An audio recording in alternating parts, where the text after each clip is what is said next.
Hey everyone, my name is Justin Kros, and I'm going to show you all a real-world application of material balance. So, as of now, you probably are learning or have learned what material balance is, so I'm not going to go over what it is, but I'm going to show you how it can be used outside of the classroom. So, a little bit about me first. I'm from Louisville, Kentucky. I'm a second-year chemical engineering student, and currently I'm on co-op at the UC Simulation Center. And this kind of ties into the real world application, but my dream job is to be a master distiller.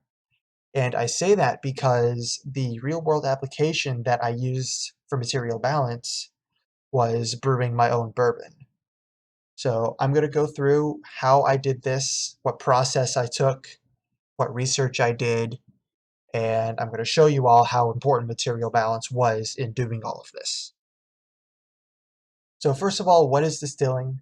It's the process of creating and refining an alcohol, in this case ethanol, from a sugar. And different sources of sugars can create different flavors in your alcohol, and you can further process this alcohol to increase its concentration. And that's what the actual distilling process is. Everything before it is just preparation for the distilling. So the first thing that I did was a lot of research. As you can see here, this is one page of probably 4 or 5 that I had written down and archived just to make sure that I knew what I was doing before I started distilling.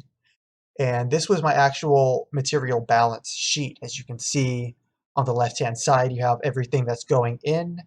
And like the bottom right-hand side, you can see bottled and aged for 4 years. That is what comes out. Everything else is material balance. What I'm doing to my mixture, what heat I'm putting it under, what I'm putting it in, everything like that is important for this process. So after all my research, I started actually preparing for my distillation. The first thing being I needed to extract all of these sugars from the grains that I had gotten. So your corn, your wheat, and your rye, and a few others, you put into water and you heat, and that'll extract all of these starches and all of these sugars. And what you're left with is this oatmeal-like substance. And you take that and you filter it, and you put it into something called a distillation, not a distillation, a fermentation bucket. And this is what mine looked like. So after it was filtered, it was still that kind of murky color, but you put it in a fermentation bucket and you put a little bit of yeast into it, and that yeast, it activates and it'll eat the sugars that were inside of that sugar water, and it'll produce ethanol and carbon dioxide. So uh, as this yeast was eating the sugar, it was producing bubbles, it was producing heat, and once it stopped, you knew that it was as far as it was going to go in the fermentation bucket. At this point, it was only 8 or 10% alcohol, which isn't a lot. Bourbon is usually around 45% alcohol. So to get that alcohol percentage higher, this is where the distillation comes in. So on the far left-hand side, you see it's called a pot still, where on the left side you put that alcohol in. It's about 8 to 10% alcohol, as I said, and you heat it up. And because ethanol is more volatile than water, its vapor pressure allows it to evaporate before the water. As you slowly heat up that left side of the still, the ethanol will evaporate before the water evaporates. It takes less energy to turn into a vapor.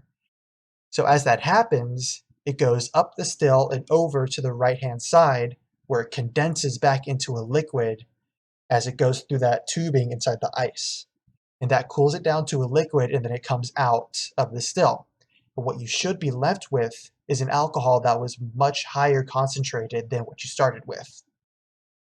So the middle photo was putting in all of the fermented sugar water. It was, as I said again, 8 to 10% alcohol.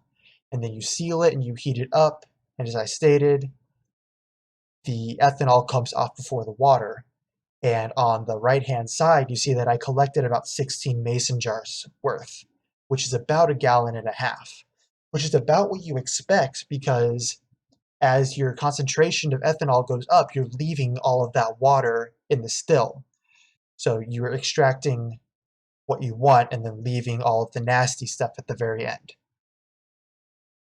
So what I did with this about 1.5 gallons of, now it was about 50 or 55% alcohol, is I took it and I put it in a barrel. This is the barrel you see here, and we actually put it into the barrel around mid-August of 2020. And as it ages for 4 years, which is the minimum amount of time you want to age for bourbon, it will extract some of the flavors from the barrel itself. And then when it's done, we'll filter it one more time and it'll be ready to consume by the time I graduate in 2024. Now, none of this would have even been possible. I wouldn't even know where to start if it wasn't for material balance, where you can take your ingredients, let me go back to that slide, and take your ingredients and you figure out how much I'm going to need to produce what I need to produce. I know I needed about 1.5 gallons of final product.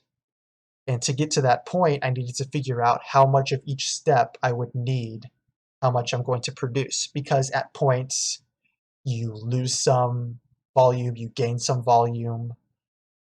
And to map all of that out, you need to use material balance.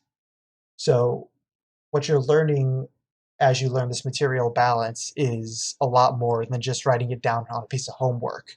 It can actually be used outside of the classroom for something like this, where it's a big part of the real world.